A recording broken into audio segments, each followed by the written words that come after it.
Molweni guys, ndizo-adresa izinto ezimbalwa. Ababhadlileyo bazoyiva le video, abangabhadlanga bazoqhubekeka.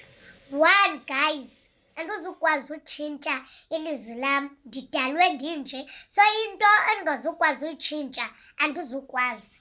2 guys, andiyazi noba ndikhule njani but indlela enindihlukumeza ngayo iwesi ngamabhinqa la andihlukumezayo uba u-Earthchild yinto ehlekisa kuni, yinto ehlekisa kuni because nina anikho kwezi nyawo ndikuzo. 3, andiyazi noba ndiyi-understande ndinangaphi i-situation yam but nina niyahlekisa, niyahlekisa, niyahlekisa. Andizukwazi guys uzitshintsha. Respect me, I will respect you back. Sanundithatha ngathi nditholotholo and ka ndihamba emall sanibane nindibuza ngumayogathi, andihlali mayogathi, andihlali mayogathi mna. Into yase-TV ne-personal life yam sanukwenza ingathi yonke into it's about i-TV.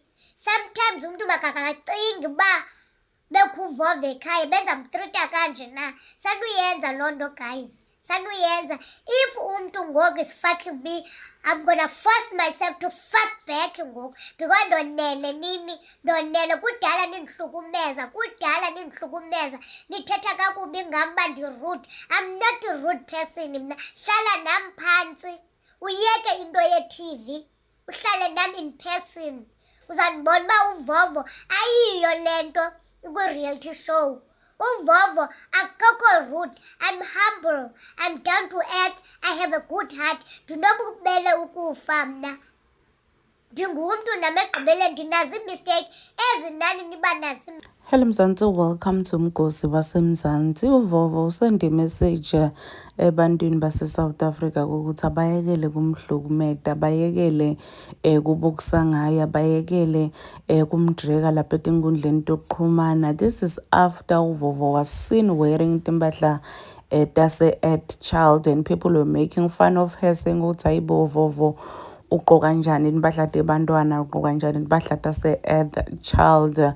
Bani balokhu bakhuluma ngaye lapha enkundleni yokuxhumana. Uyasho ukuthi bantu abayekele kuhlekisa ngaye, uthi uma ngabe ekhaya kini bekunemuntu lofana naye bowungajabula yini uma bamtreat-a ngendlela nina lenimtreat-a ngakhona. Uthi niyekele futhi nalento yokumbuta ngamayogathi, uthi mayogathi itinta se-TV yena uthi iphilela impilo yakhe. Uthi aniyekeleni njena ukuthi uma nihlangana naye niloku nimbuta ngamayogathi niyamhlukubeda. Like she was so emotional. Laba imali bakhomentile ke lapha kuleya video basho ukuthi hayibo ukhwada, you are so rude, but uyasho nje ukuthi yena people are always saying ukuthi yena she's rude and she's not.